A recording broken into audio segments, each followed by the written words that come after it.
Impeccable. C'est bon? On va lancer.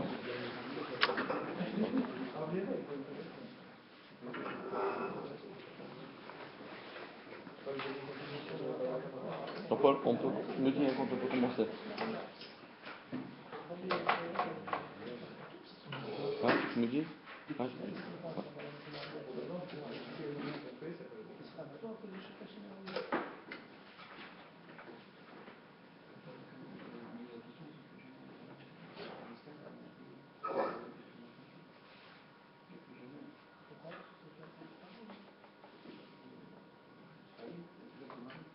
Moshe, tu suis le cours? Non, tu peux rester, c'est pas grave. Tu peux apprendre à faire. Non, pas la Gemara, tu apprends l'informatique. C'est important. Surtout avec Yves, il va donner des cours d'informatique. Il est chez eux, le camp patron, c'est chez eux. C'est qui ça? Ah ouais. Vous avez Rabouta, vous faites Rabouta. Voilà. Alors les amis, alors Bezrat Hashem. Alors Bezrat Hashem, aujourd'hui, nous allons étudier un passage de la Gemara dans le Perek Bet. Donc, comme vous voyez dans l'image, donc ça commence à la fin du Daf Yutret Amoud Aleph pour continuer dans le Daf Yutret Amoud Bet. Alors, ce qu'on va faire, peut-être, il n'y a pas beaucoup de monde, mais c'est pas grave, on va essayer de le faire avec les gens qui sont là. On demandera à Bezrat Hashem, à la fin du cours, un volontaire ou deux volontaires. On fera une image où est projetée la Gemara telle qu'elle est écrite dans le chasse. Et on demandera à un volontaire, je vise personne, mais suivez mon regard, on va demander à un volontaire d'essayer de lire la Gemara que nous allons maintenant expliquer et de faire une sorte de chazara, et la Gemara sans point, sans virgule, etc., de la lire avec l'intonation, essayer entre guillemets, de devenir autonome dans la lecture de la Gemara. On demandera aussi peut-être un deuxième volontaire, un troisième. Bon, je ne dis pas qui, donc suivez bien. Allez, on y va. Donc, on va attaquer tout de suite la Gemara dans Daf Yutret. Yutret, c'est Chaim, c'est la vie, le Chai. Alors, on dit la chose suivante.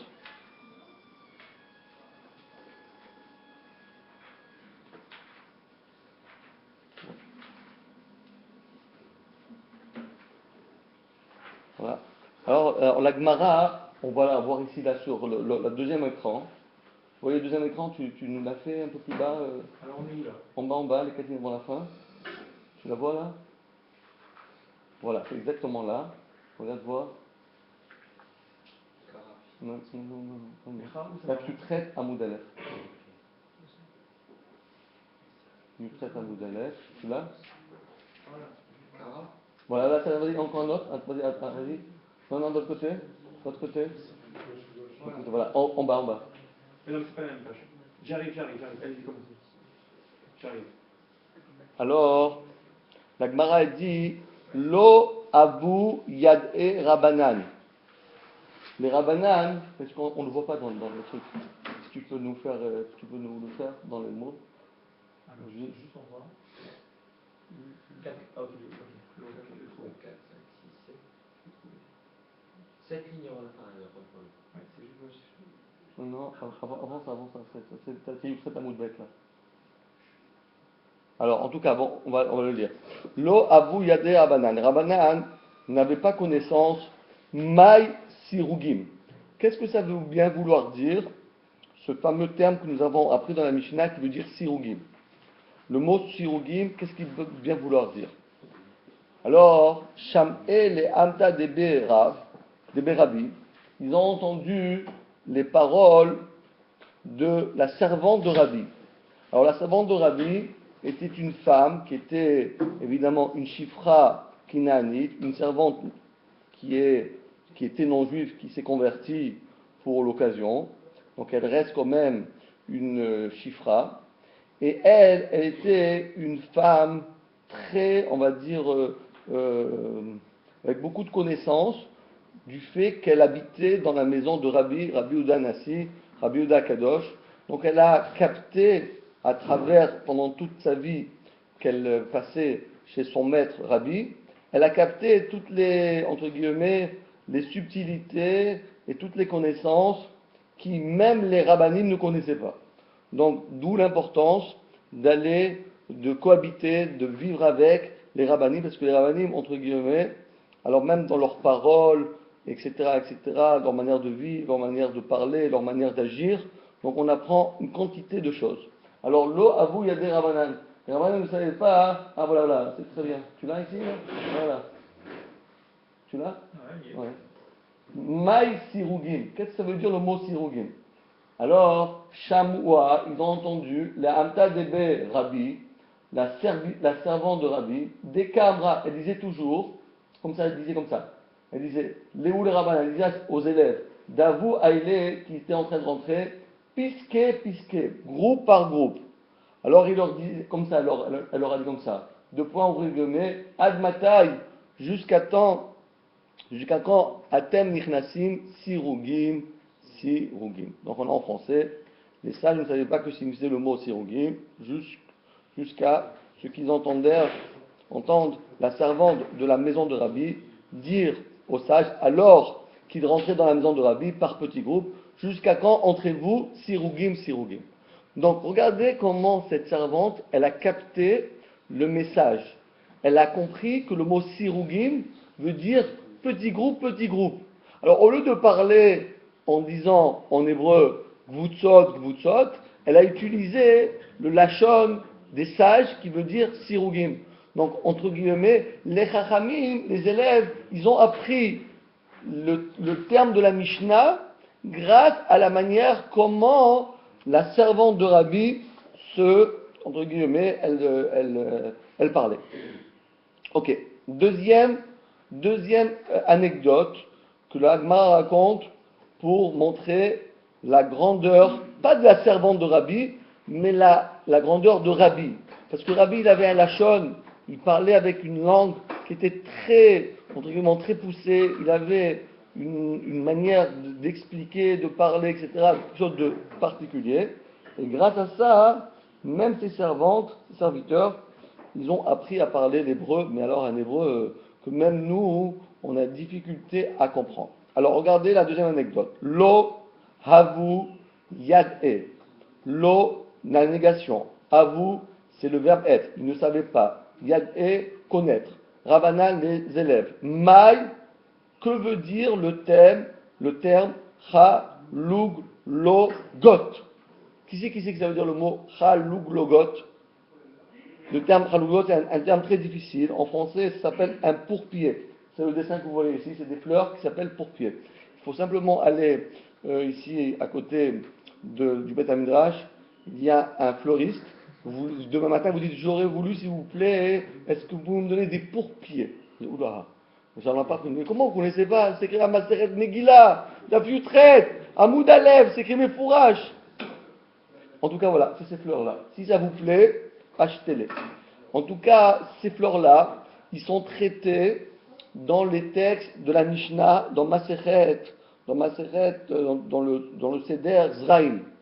On parle beaucoup de ces fleurs-là, pour savoir est-ce qu'il faut prendre Maaser, si les fleurs, est-ce que les fruits sont Maaser, est-ce qu'il y a la Shemitah, est-ce qu'il y a la Orla, etc. Il y a toutes sortes de halakhot qui ont été dites sur ces fleurs-là. Mais les rabbins disent, on parle des fleurs, ces fleurs-là, on ne sait pas de quoi il s'agit.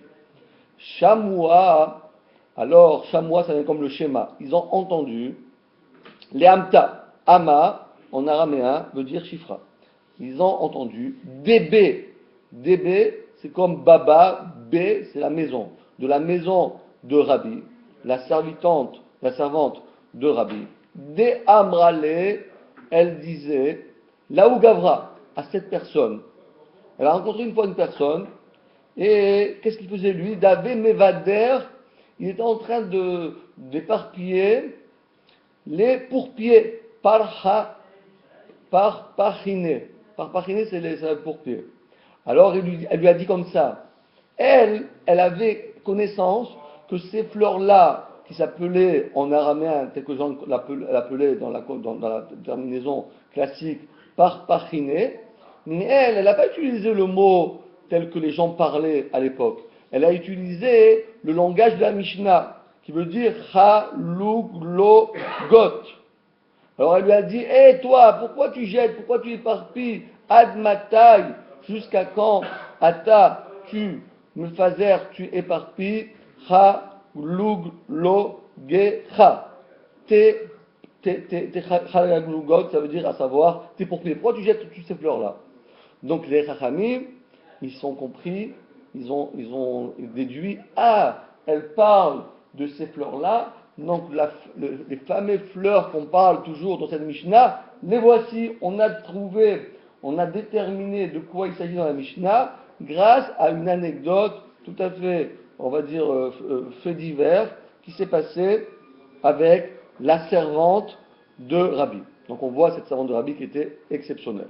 Troisième cas, troisième anecdote. Lo avu yad'e rabanan. Qui c'est qui peut me traduire ces mots-là? Lo havu yad'e rabanan. Vas-y, qu'est-ce que ça veut dire? Lo havu yad'e rabanan. Les rabbins, tu savais pas? Rabanan. Lo avu yad'e.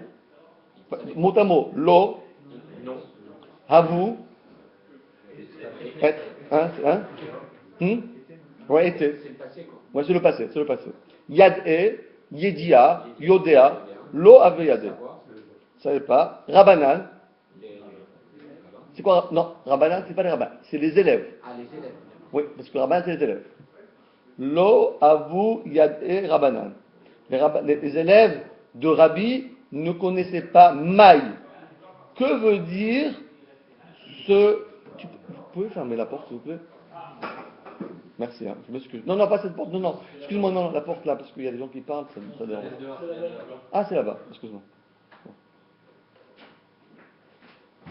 Voilà, excusez-moi. Vous êtes Cohen, je m'excuse. Vous êtes Cohen.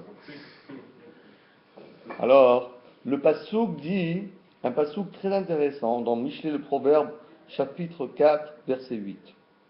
Dit la chose suivante, Shlomo Améler, le roi Salomon, parle de la Torah. Et dit la chose suivante. Salselea va teromemecha techabedecha ki techabekena. Veut dire la chose suivante dans la traduction en bas. Exalte-la et elle t'élèvera. On parle de la Torah. Si tu exaltes la Torah, alors la Torah t'élèvera. Elle te vaudra de l'honneur, tu auras de l'honneur si tu t'attaches à elle. Voilà ce que dit Shlomo Améler dans le verset. Le problème, le mot salselea, le premier mot, salselea, il n'est pas clair du tout. On ne comprend pas tellement bien que veut dire le terme te salselea. Le mot salselea, il n'est pas clair. C'est pour cela que la Gemara, les Chachamim ne savaient pas exactement comment traduire le mot salsela. Lo avu yad rabanan maï, que veut dire salselea bateromemecha. Shamoua, ils ont entendu les Amta de Rabbi, la servante de Rabbi, de Avat Amra, elle disait, Laou Gavra, à cette personne-là, de Ave Meaper Bemazier. Qu'est-ce qu'il faisait cet homme-là? Il se bouclait les cheveux, c'est-à-dire il se peignait, il levait les cheveux, il se bouclait les cheveux. Aujourd'hui, on va dire, il mettait du gel sur les cheveux. Alors, Amraleh, il lui a dit, à cet homme-là, il lui a dit, An matai atam mesalsel besarecha. Pourquoi tu élèves tes cheveux? Ah, donc ils ont compris que le mot mesalsel, sa mère la met, mesalsel, c'est quoi mesalsel? Mesalsel en hébreu, ça veut dire élevé, comme c'est écrit d'ailleurs exact là. Et donc la traduction, d'où ils ont la traduction? Parce qu'évidemment, la traduction, ils ont lu la Gemara. Donc on a déjà la traduction. Exalte là, et elle t'élèvera. Donc le mot élevé, c'est exactement le terme de salsela. Vous avez bien compris? Donc regardez encore entre guillemets, la sagesse de cette femme-là. Cette femme-là, elle arrivait à tous les événements de sa vie, a trouvé exactement le mot le plus précis pour définir une action, pour définir une chose, pour définir un arbre, pour définir etc. Donc, elle est parlée avec un lachon beaucoup un lachon ivrite, en hébreu très recherché. Et grâce à ça, les Chachamim, ils ont compris le verset. Encore une autre anecdote. L'anecdote est suivante. Lo avu yadre abanan. En tout, il y en a 5. En tout, il y en a 5 choses, ils ne savaient pas. Peut-être que ce n'est pas un hasard de pas 5 choses de ne pas savoir. Lo avu yadre abanan. Les Rabbanan ne savaient pas. Maï. Que veut dire le verset suivant? Ashler al Hashem Yafra. Regardons le verset dans Teilim. On lit le Teilim, le chapitre 55, verset 23. Et on voit là-bas, le verset dit Ashler al Hashem Yafra, Veu yechalkelecha lo yitel leolam mot latzadik. Que veut dire décharge-toi sur Hashem de ton fardeau. Il prendra soin de toi, jamais il ne laissera vaciller le juste. Voilà que veut dire le verset. Mais ça c'est facile parce qu'on a pris on prend le dictionnaire et on prend la Bible en français et on traduit. Mais eux, pour savoir la traduction exacte du mot Ashler à l'Hachem Yahafra. Ce mot Yahafra, c'est une seule fois dans la Torah, c'est cette fois-ci. Que veut dire le mot Yahafra? Yahafra, c'est, pour les gens qui connaissent l'hébreu, c'est un mot qui n'existe pas. Que veut dire le mot Yahafra? Alors, eux, ils ne savaient pas, les Rabbanan. Alors, Amar Rabba Bar Bachana. Alors, Rabba Bar Bachana. Alors, Amar Bar Bachana, c'est un Amora. Cette fois-ci, on ne parle plus de la servante. On parle d'un autre. Zimna Chada. Un jour, une fois, avait Azimna jeté en chemin. Beade Aoutaya. Je voyageais avec un arabe. Taïa, c'est un arabe. Veka Darina Tuna. Et je portais un fardeau. Marli, et cet arabe-là, qui était lui sur un chameau, m'a dit Shkol, Yafra, Veshade, Agamlai. Prends ta charge, prends ton fardeau et mets-le sur mon chameau. Donc j'ai compris que le mot Yafra veut dire la charge, le fardeau, ce qu'on porte. Et c'est ce que dit Passouk. Décharge sur Hachem, décharge-toi sur Hachem de ton fardeau. Donc le mot fardeau, c'est le mot Yafra. Alors c'est écrit dans le Chida. Qui était cet arabe qui tellement bien parlé? On a bien compris que la servante elle avait de qui apprendre, parce que c'est la servante de Rabbi. Mais un arabe, qui c'est un arabe qui sait tellement bien parler? Les rabbins ne savent pas que c'est le mot en hébreu. On va demander à un arabe quel est le mot en hébreu, c'est pas possible. Qui était le Taïa? Il écrit le Chida à chaque fois qu'il est dans le chasse. Taïa, on parle de Eliyahu Hanavi. Eliyahu Hanavi, il est déguisé en arabe. C'est-à-dire en arabe, c'est-à-dire pas en musulman, c'est pas. Comme un bédouin comme ça. Donc il se cache à travers ces personnages. Et Eliyahu Hanavi, donc c'est comme c'est très connu. Et donc chaque fois quand dans le chasse on parle à Outaya, c'était Eliyahu Hanavi. Cinquième et dernière Maaseh, le voici. Lo avu yade Rabbanan. Les Rabbanan ne savaient pas. Maï, que veut dire le passouk suivant? Vete eaktia, matate ashmed. Il y a écrit dans un verset qui dit j'en ferai le domaine du hérisson, le réceptacle des eaux, et je balayerai du balai de la destruction, dit l'Éternel Hachem. Que veut dire mataté? Alors, vous savez, bientôt vous allez faire la lia comme tout le monde, comme tous les juifs. En hébreu moderne, ça existe. C'est un balai. Bravo. Vous connaissez? Ouais, bien sûr. Ah, bravo. Exactement. Donc, le mataté en hébreu, comment vous allez dire en hébreu si vous allez dans une sochania et vous voulez acheter 1 kilo de tomates? Comment vous allez dire? Je veux 1 kilo de tomates. Comment vous dites tomates? Agvaniot. D'accord. Et si vous voulez chercher un balai, comment vous allez dire le balai? Mataté. Mataté. Bravo. Alors, d'où est-ce qu'on sait ça? Parce que d'Agmara. Parce que même eux, ils connaissaient bien l'Agmara. Ne croyez pas, les Israéliens savent bien l'Agmara. Shamoua le Hamta Debe Rabbi. Cette fois-ci, on retourne encore sur la servante. On a entendu que la servante de Rabbi, Dave Amra, elle disait les Chaverta, elle disait à son ami, Shkol, Shkoulet, ta titach vetate beta. Prends ton balai et balaye ta maison. Donc, tateita, c'est le balai, et tati, beta, et balaye ta maison. Donc, on a gagné que ces gens-là avaient, entre guillemets, ils possédaient exactement l'hébreu, mais pas l'hébreu moderne, mais l'hébreu vraiment de la Torah, et ils savaient exactement traduire chaque mot dans des détails. Voilà, donc c'était cette petite anecdote pour ce qu'on appelle une mise en forme avant d'attaquer la Gemara. Ok, on y va maintenant. Ok, alors qu'est-ce qu'on a appris? Tanou Rabbanan. Les Rabbanan nous ont enseigné. Voilà, c'est justement, on va juste avant de tourner la page. Regardez ce que dit la Mishnah, la Braïta.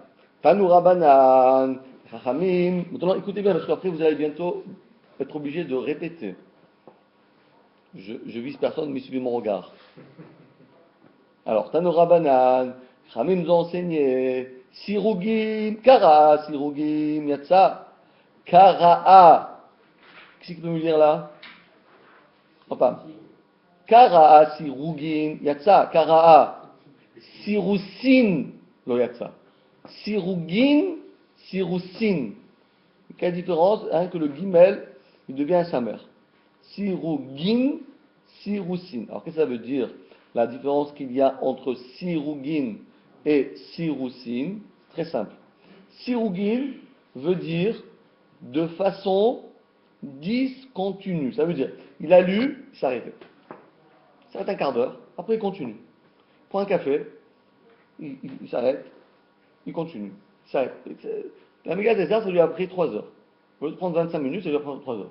C'est ce qu'on appelle Sirugin. Il a fait ça d'une manière discontinue. Un peu maintenant, après, sans parler. Il n'a pas parlé au milieu. Il n'a pas parlé. Il est resté, il n'a pas eu de saradat. Il a fait toute la Megillah, mais il a fait des temps d'arrêt. Après chaque paracha, après chaque histoire, il s'arrête. Ouf. Allez, on fait un break. Alors, il se repose 10 minutes et après il reprend. Etc. Alors, dans ce cas-là, il y a ça. Même s'il y a eu des blancs entre toute la Megillah Esther, c'est Yotse. Mais Kara'a Sirusin, que veut dire Sirusin? Dans le désordre. Il a lu le premier verset, après il a sauté dans l'avant-dernier verset, après il a lu ce verset, il a sauté, il a tout lu, mais dans le désordre, eh bien, c'est comme le tiercé, lo yatsa, il n'est pas Yotse. Voilà ce que dit la Braïta. Maintenant, Rabbi Mona. Qui était Rabbi Mona? C'est un grand Amora. Omer Mishum Rabbi Yehuda. Il rappelle au nom de son maître, Rabbi Yehuda. Qu'est-ce qu'il dit Rabbi Yehuda? Af Sirugim, même dans le cas où il a lu d'une manière discontinue, im shaha kedel ligmor et kula choser les roches. S'il a attendu, si s'est interrompu, le temps de terminer toute la Megillah, dans ce cas-là, il doit recommencer, il doit retourner au début de la Megillah et la lire de nouveau. Ça veut dire qu'on permet de faire des temps d'arrêt, mais il faut que les temps d'arrêt ne soient pas assez longs pour que dans ce temps d'arrêt-là, j'ai le temps de lire la Megillah. Si je fais un temps d'arrêt 1 minute, c'est pas grave, 2 minutes, c'est pas grave, 3 minutes, c'est pas grave. Mais si le temps d'arrêt entre le début de ma Megillat Esther, je m'arrête, et ce temps-là, ce blanc-là, j'ai le temps de lire la Megillat Esther, pendant ce temps-là, ça marche plus, c'est fini.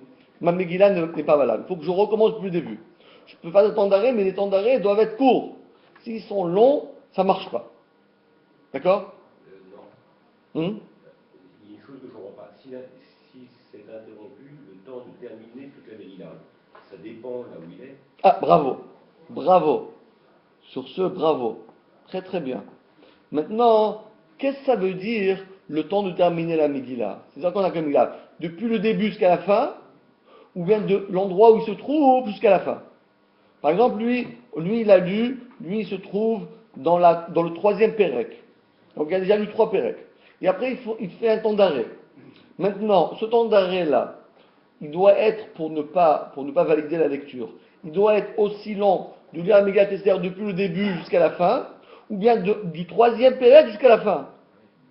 Ça veut dire quoi, le temps de lire la Megillah? Quoi la Megillah? La fin de la Megillah? Le temps d'arriver à la fin? Ou bien de lire la totalité de la Megillah? On dit terminer. On dit terminer. Pas le temps de lire. De terminer. Il y a écrit chaque. Digmor, oui, de terminer. Mais terminer d'où? Le temps de terminer. Soit il faut arriver jusqu'à la fin, mais on dit il faut arriver de terminer. Mais d'où tu commences? Depuis le début ou depuis le moment où tu te trouves jusqu'à pour terminer? Du début jusqu'à la fin, ou bien d'où tu te trouves jusqu'à la fin. On va prendre un exemple. Si la Megillat Esther, on la lit en général 3 quarts d'heure. 3 quarts d'heure. Ok?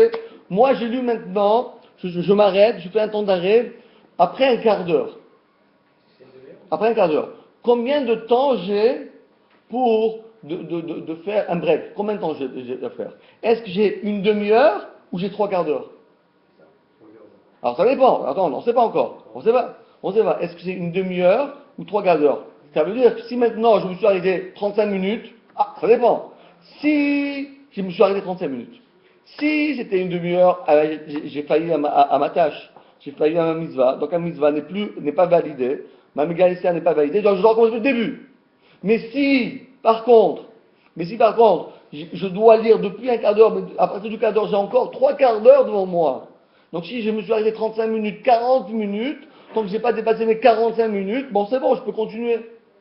C'est ça le sujet. On va voir tout de suite, très bonne question, et c'est ça, on va voir tout de suite, Agmara va poser cette question. Mais pour l'instant, rappelez-vous bien, donc on a une marloquette. D'après Tanakama, si tu fais un arrêt, même 1 minute, 2 minutes, c'est non validé. D'après Rabbi Yehuda, non, il ne faut pas exagérer. Personne ne peut dire, toujours on fait des arrêts. Il faut laisser le temps de l'igmor et kula. Et sur ça, Amar Rav Yosef, Alacha Kerabi Monad She Amar Mishum Rabbi Yehuda. En réalité, l'Alacha c'est comme Rabbi Yehuda, à savoir qu'il faut laisser le temps de finir. Maintenant, Gemara dit, Amar le Abaye, les Rav Yosef. Alors, rappelez-vous bien l'histoire, un peu d'histoire juive. Rabbi Yosef était le maître de Abaye et Rava. Et malheureusement, Rabbi Yosef, il était aveugle. Et la deuxième chose, il lui arrivait un malheur terrible, qu'il a eu une amnésie, je ne sais pas comment ça s'appelle ça, et il a tout oublié la Torah. Il était le maître incontesté de Abaye et Rava, qui sont, il n'y a pas un dab de Gemara, des 2600 dabim de Gemara, il n'y a pas un dab de Gemara sans Abaye et Rava. Il n'y a pas un dab de Gemara, il n'y a pas le mot de Abaye et Rava dedans, parce qu'ils sont partout. Ils sont au moins 2600 fois. Dans chaque de Gemara, ils y enseignent une fois. 2000, mais ils sont plus que 2600 fois. Et donc lui, c'était le Rav. Et soudain, Rav Yosef, on ne sait pas pourquoi, ou il a fait un accident, ou je ne sais pas pourquoi, qu'est-ce qui lui est arrivé? Il a tout oublié la Torah. Il est devenu comme un enfant au Gan. Il ne savait même plus lire la Torah. À l'évêque, il ne savait pas. Et regardez la grandeur de ce Rav Yosef. Il a eu son courage. Il était déjà le Rav, donc il devait avoir au moins déjà 40 ans, si ce n'est pas 50 ou 60 ans. Et qu'est-ce qu'il a fait? Il a réétudié la Torah de Aleph Bet, Gimel Dalet E, Vav Zayin Chet, Tet Yud Rav, la maître, il a tout appris. Il est redevenu le Rav. Pas leur élève, le Rav. C'est démentiel. Et ce Rav Yosef, alors lui des fois, mais par contre, des fois, il avait entre guillemets des trous de mémoire. Et leur élève, il leur disait, Rav Yosef, maître, mais il y a quelques années, tu nous avais dit un peu différemment. Ah bon? C'est pas possible que j'ai pu dire une telle chose. Oui. Donc voilà ce qui se passe dans la Gemara. Ça veut dire que on a le Rav Yosef d'aujourd'hui et le Rav Yosef d'hier. Parce qu'il y a deux versions. Alors, et les maîtres et les élèves, Abaye et Rava, ils disaient, mais Rav Yosef, tu peux pas dire ça parce que il y a, dans l'autre vie, j'allais dire, juste avant ta maladie, c'était pas comme ça. Et Rabbi Yosef lui dit, ah bon, j'ai jamais dit ça. Alors il dit, non, mais ce que je voulais dire, sûrement je vais vous dire comme ça, je vais vous dire comme ça. Donc c'est très intéressant.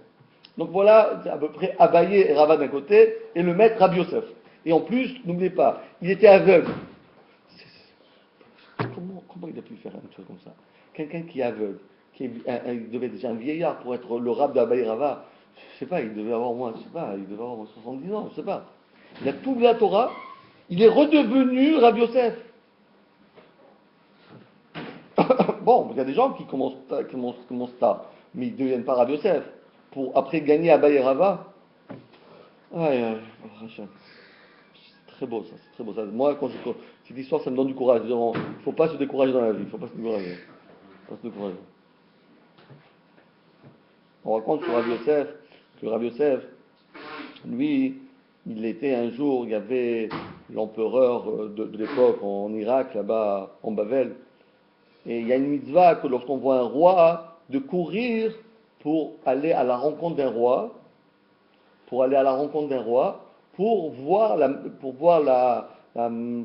manière comment le roi, la majesté du roi, pour voir si déjà le roi, regardez le kavod qu'il a. Alors imaginez-vous qu'est-ce qui se passe dans le Shem et les rois juifs et Kavod Homer, à Kadosh Baruch Hu. Donc moi je dis toujours, c'est une mitzvah d'aller dans le palais de Versailles. On voit un petit peu, mais on voit la Malchut. On voit une fois, bon, ça vaut la peine. Vous êtes allé une fois ou pas? Ah d'accord, très bien. Alors, Rabbi Yosef, il a couru pour voir aussi le roi le roi de l'époque. Alors ses élèves lui ont dit, mais qu'est-ce que tu vas voir? Toi tu es aveugle, tu vas courir voir un roi, alors tu vois rien. Il dit, restez.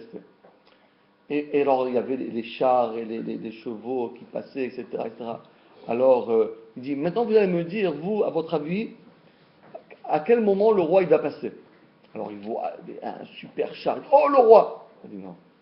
C'est pas lui. Et ils arrivent, c'est pas lui. Encore après, ils voient des soldats, des motards, ils voient les Mercedes, ils voient les. Ouais, c'est le roi il arrive. Non, c'est pas lui le roi. C'est pas lui le roi. Mais toi tu es aveugle, c'est mieux que nous. Et après, soudain, il voit passer une voiture dans le silence. Il dit, oh, c'est le roi. Il dit, oui, c'est le roi. Il dit oui, parce que c'est comme ça, c'est écrit dans la Mena Pasuk, que lo bekoar Lo bekoar velo bechaïl ki im beruchi amar Hashem. Comme ça. Les rois, ils n'ont pas besoin. Bon, on ne parle pas des rois d'aujourd'hui, on ne parle pas de Sarkozy, ceux-là, on ne parle pas de ceux-là, on parle des vrais rois. Voilà, et donc, voilà Rabbi Yosef. C'est juste une petite anecdote pour se mettre. Quand on connaît les personnages de la Gemara, ça donne plus de courage de comprendre ce qu'ils disent. Amarle Abaye et Rabbi Yosef. Alors, Abaye a demandé à Rabbi Yosef, à son maître, dis-moi maître, voilà votre question, elle est là. Comment on va lire, comment on va expliquer ce din-là? Qu'est des ligmoret kula? Quand on a dit qu'est des ligmoret kula, comment on calcule ça? Mecha dekae les sefa, odimma mirecha les sefa.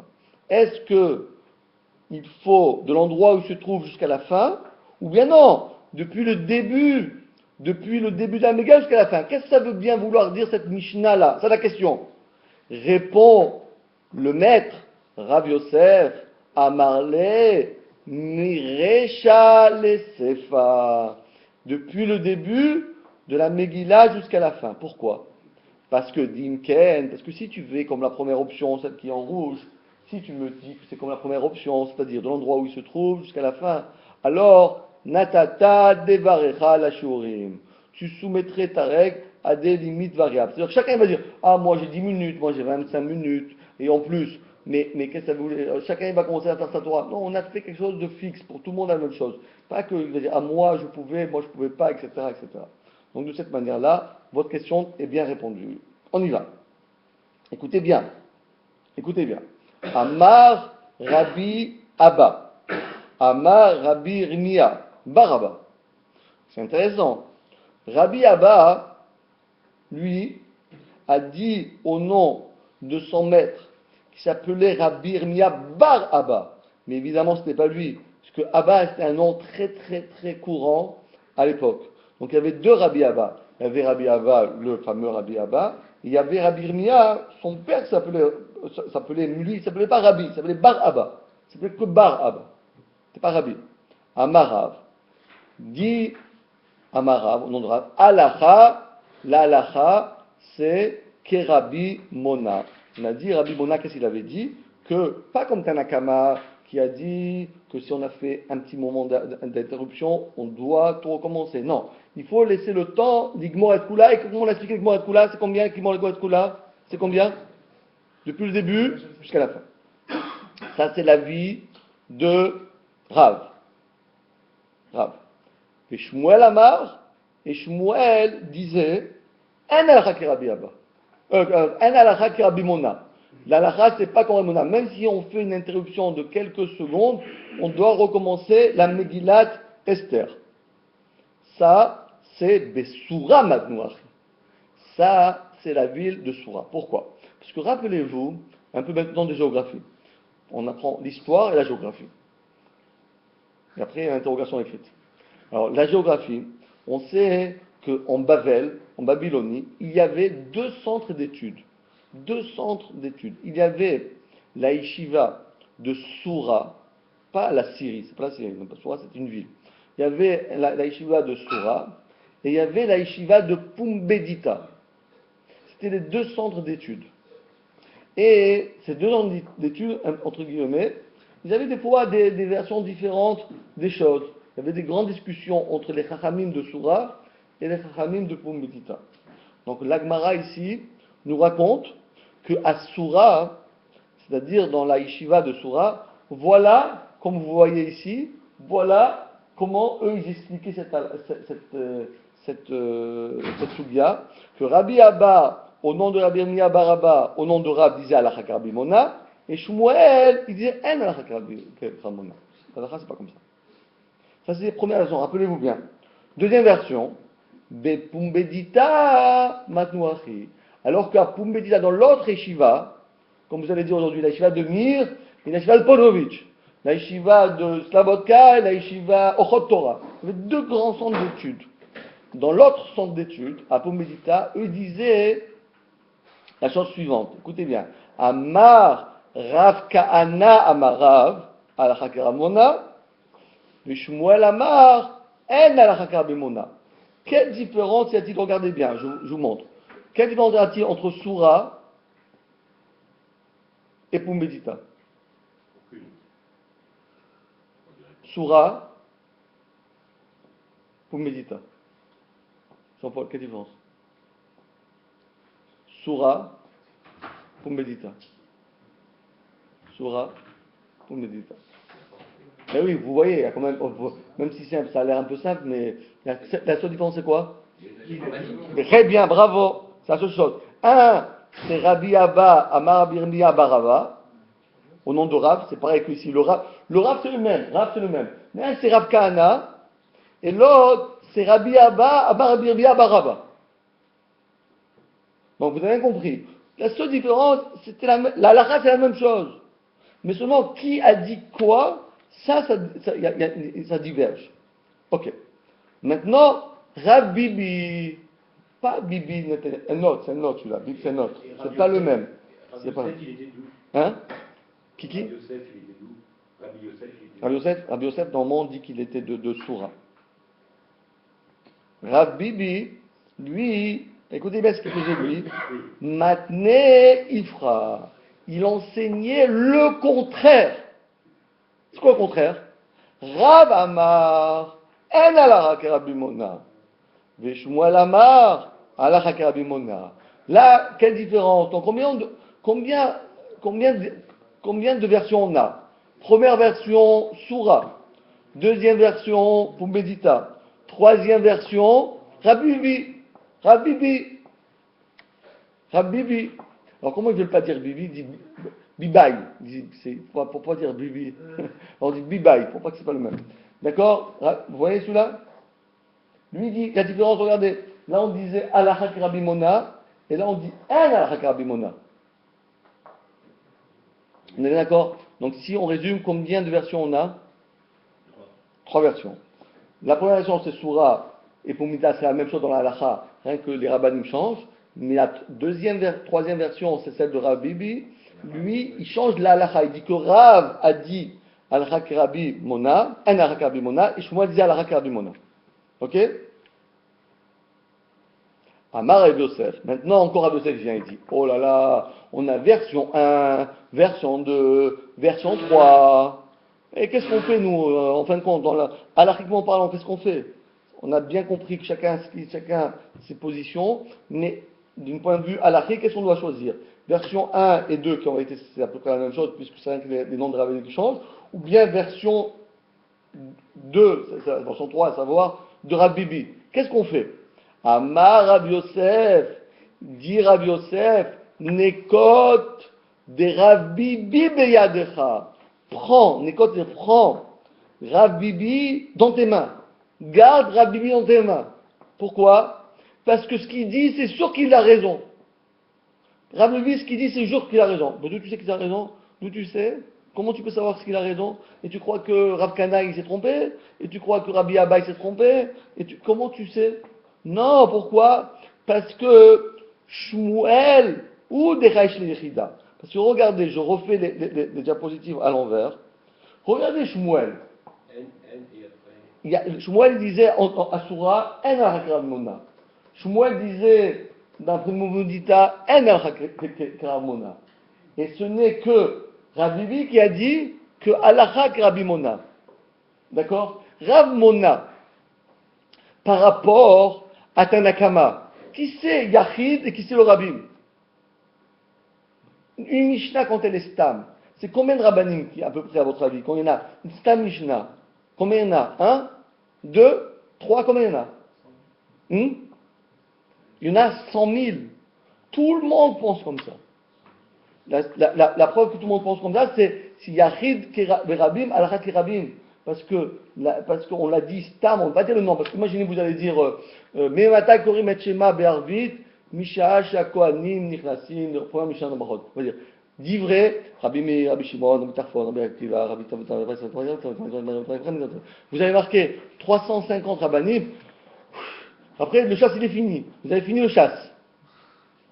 Donc on n'a pas dit. Parce que quand on ne dit pas, donc tout le monde pense comme ça. Quand on ne dit pas, c'est-à-dire tout le monde. Lorsqu'on dit Rav Mona au nom de Rabbi Yehuda, il dit ceci, il dit cela. Oh, qui c'est qui dit ça? Combien ils sont ceux qui disent ça? Combien ils sont? Un. Si tu veux dire qu'il y en a deux, dis-le. Tu l'as pas dit, il n'y en a rien qu'un.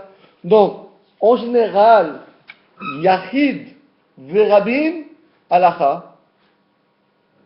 Quand on a un Yachid et d'un autre côté on a 100, 200, 300, 500, 1000, combien on a? La race comme qui? Rabim. Il vient Shmuel et dit, oh, tout est vrai sauf ici. Il y a des exceptions. Il y a des exceptions dans la Torah. Et ce cas-là, c'en est une. Que bien que Tanakama, ce qui est Tanakama, ça veut dire le robe des rabbins pensaient qu'il ne faut pas attendre. Il ne faut même pas attendre une minute. Et si tu attends une minute, tu dois recommencer à lire la Megillat Esther. Moi, Shmuel, je dis non. Qu'est-ce que tu dis? Je dis la lacha, c'est comme Rabbi Mona. Qu'est-ce qu'il a dit Rabbi Mona? Il faut laisser le temps d'attendre l'espace, de temps de lire la Megillat Esther depuis le début jusqu'à la fin. Et si tu as attendu moins de temps que ça, c'est pas grave, tu peux continuer. Moi, je le dis. Moi, Shmuel, je le dis. C'est ici une exception. C'est vrai que Rabbim, Yachid, Rabbim, Alachak et Rabbim, on va l'appeler le robe, mais ici, c'est une exception. Et dit, donc on comprend bien que qu'est-ce qu'il vient de dire? Qu'est-ce qu'il vient de dire Rabbi Yosef? Il a dit, sache que ce qu'il a dit Rabbi Bibi, c'est lui qui a raison. Pourquoi? Parce que Shmuel, c'est lui qui a dit à Rabbi Mona. Et d'où tu sais? Parce que je sais que Shmuel, c'est lui qui fait ces exceptions. C'est lui que parmi tout le chasse, parmi tous les cas, il dit, oh, ici c'est différent, ici il y a une exception, ici une exception. Il n'y en a pas plus, il n'y en a pas beaucoup, il y en a quelques-uns des cas qui sont exceptionnels. Mais qui c'est qui fait ces exceptions et qui est possède la halakha contre 1 contre 100? C'est Shmuel. Donc voilà le cas. Donc c'est pour ça que Rabbi Bibi a raison. Et d'où est-ce qu'on voit un autre exemple que Shmuel, il a fait cavalier seul, c'est-à-dire il a été posé comme le cavalier seul. D'où est-ce qu'on voit ça? De la suite. Parce que regardez ce que dit la Mishnah. Il y a une Mishnah dans Masechet Yevamot. Alors tout le monde se connaît, qu'est-ce qui se passe dans Masechet Yevamot? Shmuel Shmuel, dans le cas des deux autres aussi, Il disait en halakha. il avait dit en halakha. Mais Donc, cette fois-ci, il quand dit halakha. on dit que Shmuel, C'est yachid. Donc quand on dit en halakha, ça veut dire quoi? il a dit deux fois quand même, Non. lui-même en quantité. Non, il n'a pas dit deux fois. Parce que, Non, il n'a pas dit deux fois.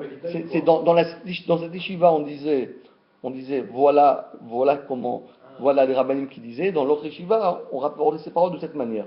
Mais c'est pas qu'il a dit deux fois. Il n'a pas dit deux fois. Il n'a pas dit deux fois. Il y avait deux manières, plusieurs rabbinim qui ont entendu différemment les paroles de. Alors, qu'est-ce qu'on voit? L'Etnan, on a une Mishnah qui dit Shomeret Yavam. Alors vous savez, c'est quoi Maseret Yavamot? Donc on parle que un frère est mort et la belle-sœur doit épouser son beau-frère si son mari décède sans enfant. Il n'a pas d'enfant. Son mari, ils n'ont pas d'enfant. Alors le beau-frère doit épouser sa belle-sœur et ce qu'on appelle la Maseret, ce qu'on appelle Yiboum, de faire le Yiboum, le Lévira. Alors, Shomeret Yavam, femme qui était en attente de son Yavam, chez Kidesh Achiv et Tachota. Alors, qu'est-ce qui s'est passé? Le frère du Yavam s'est fiancé avec sa sœur. Mishum Rabbi Yehuda ben Netera Amrou. Alors, maintenant, le problème, normalement, lorsque une personne décède, Hachem nous protège. Il y a un bonhomme qui nous sert. Il a deux frères, un grand frère et un petit frère. C'est qui doit faire le hiboum? Le grand frère ou le petit frère? Le grand. C'est le grand qui doit faire le hiboum, c'est pas le petit. Si le grand ne veut pas, alors c'est le petit. On va dans l'ordre. Le grand frère, lui, il a 35 ans, après 32 ans, après 28 ans, après, etc. Ok. Maintenant, le grand frère, qu'est-ce qu'il a fait? Il dit, moi, hiboum, moi, ça me dit rien du tout. Il est parti, il s'est fiancé avec la sœur de sa belle-sœur. Il avait le droit, co-fiancé. Maintenant, le problème, s'il s'est fiancé avec la sœur de la belle-sœur, qui doit faire les baumes, il ne peut pas se marier avec la sœur de la belle-sœur et se marier avec sa belle-sœur. Parce qu'il a deux sœurs, il n'a pas le droit de faire. Alors, le problème, c'est alors maintenant, elle a dit, la bonne femme, elle dit, attendez, moi, que je fais? Que je fais, moi, maintenant? Que je fais? Mais il dit, non, mais vous ne pouvez pas vous marier, madame, parce qu'il faut attendre d'abord le grand frère, parce que d'abord on attend le grand frère. Il dit, oui, mais le grand frère, il a fiancé avec ma sœur. Alors on lui dit, tu sais qu'est-ce qu'il faut faire? Mishum Rabbi Yehuda ben Beter Amrou, Omrim lo Amten.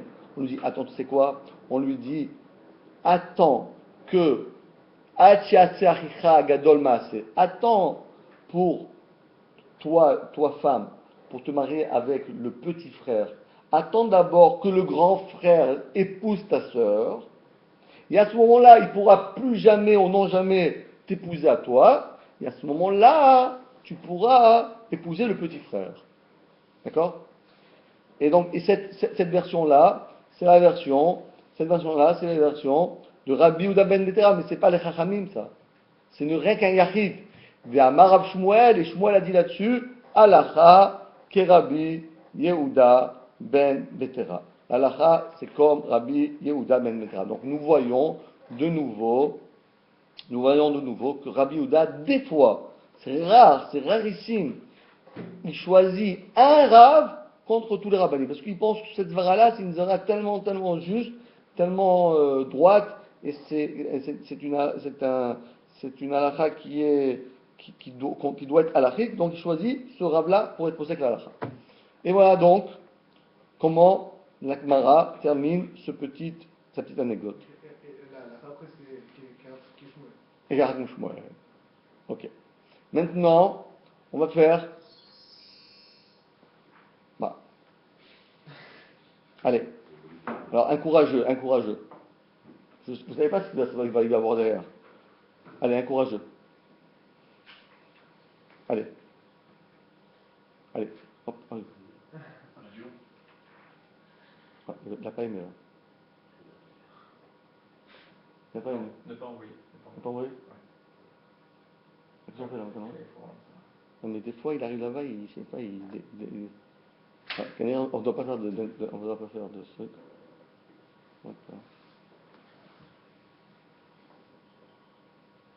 On va voir. Est-ce que ça va marcher ou pas? Ton avis? Ça marche ou pas? Oui, oui, c'est bon. Voyez. Ouais, mais. Voilà. Voilà. Machin. Non, il a rien. Tu peux le faire après, vas-y. Vas-y. Fais mention après. Allez, vas-y.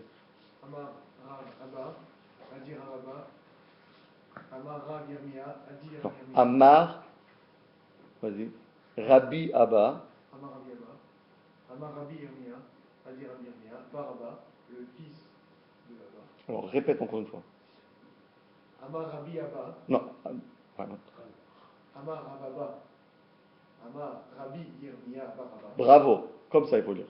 Il ne faut pas s'arrêter Oh, ouais. en le nom du fils avec le père. Amar Rabbi Abba, Amar Rabbi Yirmia Baraba. Amar Rav, Adi Rav, Alakha. Alors traduis tout. Mais excuse-moi, je te fais bien travailler. Vas-y. Bravo. Voilà, vas-y.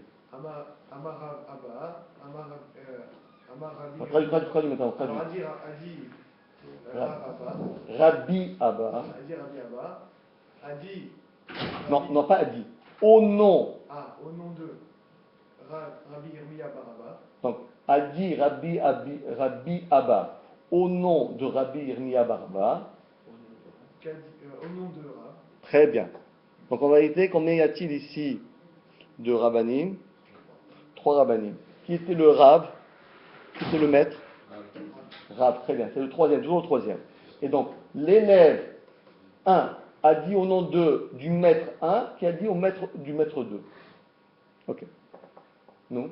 Alakha qui est Rabbi Mona. L'alakha elle est comme Rabbi Mona. Qui a dit? Ushu. Qui a dit? Qu'est-ce qu'il a dit Rabbi Mona? Ouais, mais. Qu'est-ce qu'il a dit Rabbi Mona? Il faut s'interrompre, il faut reprendre la Megillah tout entière, sinon il règle la Voilà. Le temps, le temps qu'on permet de s'interrompre, c'est le temps de lire toute la Megillah. Shmuel Amar, et Shmuel a dit En alakha qui est Rabbi Mona. L'alakha n'est pas comme Rabbi Mona. Très bien. Donc, et qu'est-ce qu'il y a ici? Qu'est-ce que tu vois ici? La requête est entre qui et qui en fin de compte? Rav, Non, mais si tu veux résumer, c'est la marocaine entre les Rav, Rav et Shmuel. Ok. Vas-y. Après, on est là. Bessoura. Bessoura. Matnu. Achri. Point. Alors, que ça veut dire? Mona. Betsura matnu achik, ça veut dire? Matnu. Betsura matnu achik, qu'est-ce que ça veut dire? Depuis Non. l'interruption. Betsura, dans la yeshiva de Soura, dans la vie de Soura, matnu, c'est quoi matnu? Matnitim, Mishnah, on a enseigné achi. Comme ça, c'est quoi comme ça? C'est quoi comme ça? Point. Non, pas de point, point. Ce que vient de dire ici, là, ce qu'on vient de dire ici, c'est Besura Matnu Achi. C'est dans Asura qu'on enseigne comme ça. Be, Pum, Be, Dita. Oui. Matnu, on a enseigné. Achri. Qu'est-ce que tu fais ici? Tu mets un point, une virgule, qu'est-ce que tu fais? Hein? Non, 2 points, ouvrez les guillemets. 2 points, ouvrez les guillemets. Ici, tu mets 2 points, ouvrez les guillemets. Qu'est-ce qu'on voit ici? Qu'est-ce qu'ils disaient eux? Amar. Rav Kahana, Adira Kahana, Amar Rav, Adira, Alakha, Au nom. Au nom de Rav, Alakha qui est Rabbi Mona. La Alakha est comme Rabbi Mona. Voilà. Oshmo Lamar, Shmuel a dit, En Alakha qui est Rabbi Mona. La Alakha n'est pas comme Rabbi Mona. Donc, point. Point. Alors, résume-moi la Bessoura et résume-moi Bepum Bedita. Alors, qu'est-ce qu'ils disent par rapport à Soura? Qu'est-ce qu'ils ont ajouté de plus? Qu'est-ce qu'ils ont enlevé par rapport à ce qu'on vient de dire auparavant? Asura, on a dit comme ça. Et pour me dire, qu'est-ce qu'on a dit? Non, pas pareil. C'est le nom de Rav qui a changé. C'est le nom du Rav qui a changé. Voilà, non, mais c'est ça qu'avait dit. Le nom du Rav, c'est quoi? Ici, c'est qui? Rav Kana Amarav. Et ici, c'est qui? Rabbi Abba Amarav Yirmia Baraba Amarav. D'accord, ok, allez, tournons ici. Vas-y. Rav Bibi, Matné. Ifra. Rav Bibi, c'est un nom d'un amoureux. Qu'est-ce qu'il fait? Matné. Il enseignait Ifra. C'est quoi? Efer. Venafochu. L'inverse. Qu'est-ce qu'il avait inversé? Rav Amar, En Alacha qui Rabbi Mona. Rav dit que l'Alacha n'est pas comme Rabbi Mona. Ou Shmuel Amar, Alacha qui Rabbi Mona. Et Shmuel a dit, l'Alacha est comme Rabbi Mona. Donc ça veut dire quoi l'inverse? Il a inversé quoi? Les enseignements, le nom des Rav. Il a en fait. Rav ici écrit Amar En Alacha qui Rabbi Mona. Regarde ce qu'il a dit ici. Amar Rav Alacha qui Rabbi Mona. Ça, c'est la Soura. La Poumidita aussi, Rabbi l'a dit ici Alacha qui Rabbi Mona. Et ici, qu'est-ce qu'on dit? Rabbi l'a dit En Alacha qui Rabbi Mona. Shmuel, qu'est-ce qu'il a dit ici? Alacha qui Rabbi Mona. Qu'est-ce qu'il a dit avant? Shmuel Amar En Alacha qui Rabbi Mona. Et ça, c'est la Soura. La Poumidita, qu'est-ce qu'on disait? Shmuel Amar En Alacha qui Rabbi Mona. Bravo. Bravo. Alors un deuxième, s'il vous plaît. Un deuxième. Allez, un deuxième. Les petits signes qui sont à l'intérieur. Vous voulez essayer? Non, les petits signes, c'est quoi? Ah, ces petits signes, on avait appris. Ouais, je sais pas. Alors je vous dis, ça, ces petits signes-là, ici, dans l'Agmara, c'est ce qu'on voit ici. Oh, non, pousse encore. Pousse. Ah, tu ne les as pas exprimés. C'est la halakha. On voit ici, voilà, le Mesoret Hachak, c'est tous ces signes qui sont sur le côté. Ça veut dire la halakha, comme qui on est pour ça que la halakha, ça c'est les marées Mekomot, voilà, par exemple, ici, voilà, sur le côté, sur le mar. Voilà, c'est ça. Ce petit Aleph là, il est là. D'accord? Allez, qui c'est alors un courageux là? Monsieur Elia, allez, Bechavot. Non? Allez, je vous aide, allez. Amar, il faut se lancer, hein. Venez, asseyez-vous ici. Il faut se lancer, hein. Se lancer. Comme Rav Yosef. Amar Rabbi Amar. Très bien. Amar Rabbi Yirmiya Bar Amar Amarav. Alacha qui Rabbi Mona. Point. Point. Ça veut dire quoi? Amar, Rabbi Abba. Abba a dit Au nom. au nom de Rabbi Yirmiya qui a dit au nom de Rav. Très bien. Non, Rabbi Yirmiya, le fils de Abba. Le fils de Abba qui a dit au nom de Rav, il a de dit. l'Alacha est comme a dit Rabbi Mona. Très bien. Ou Shmuel Amar, En Alacha qui Rabbi Mona. Et Shmuel a dit que l'Alacha n'est pas comme a dit Rabbi Mona. Très bien. Bessura, Bessura, Matnou Matnaï Achi. Achi, c'est un Soura qu'on enseigne comme ça. Très bien. Bepumpedita, le Shiva de Pumpedita, Matnaï Achi, on va enseigner comme ça. 2 points, ouvrez le guillemets. Amar Rebi Kana, Amar Rebi, Rav, Amar Amarav.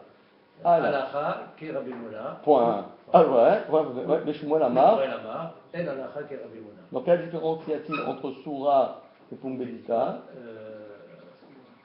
À Soura, on dit que Rav dit une chose et Shmuel dit le contraire.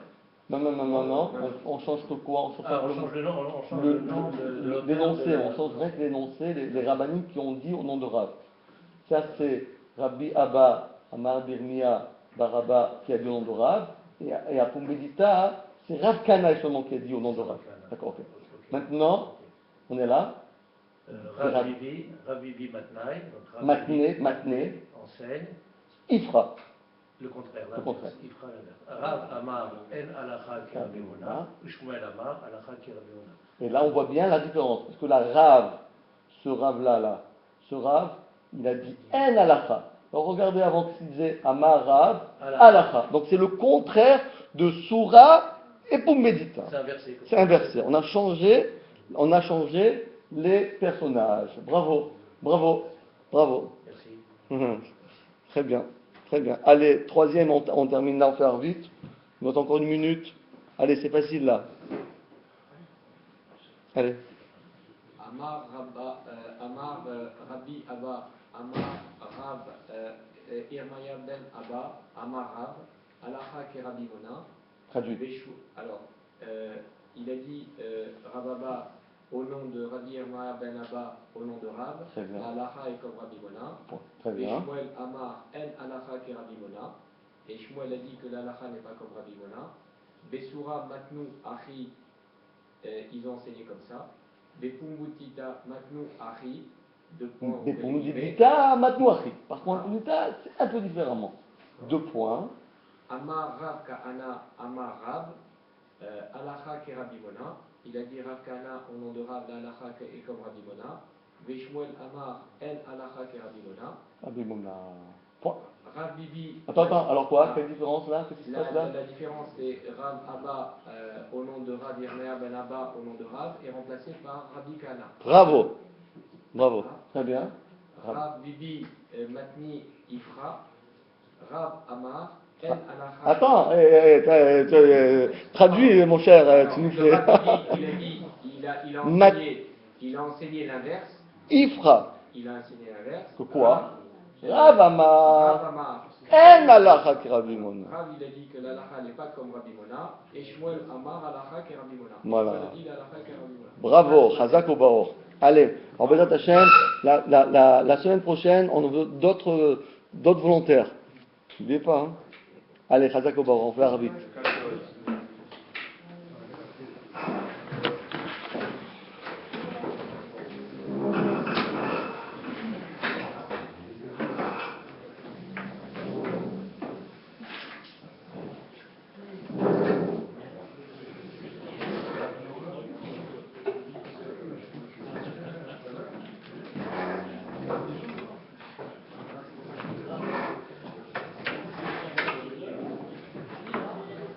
Jean-Paul. Jean-Paul,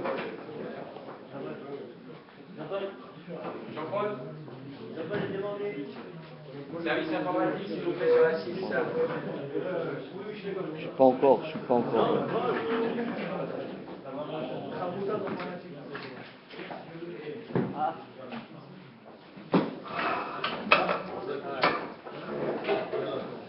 Moi, je voudrais. Comme il n'est pas arrêté, il n'a pas arrêté là. Non, mais le truc, je fais une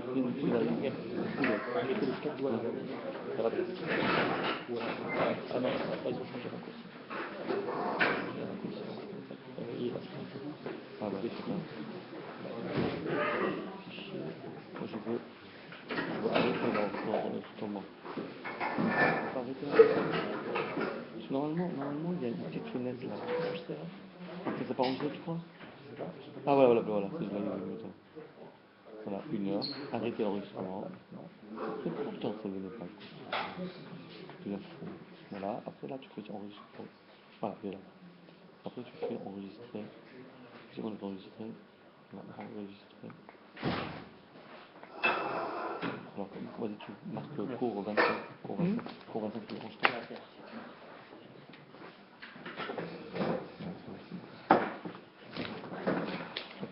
Et ça aussi tu peux arrêter là, tu peux arrêter tout ça.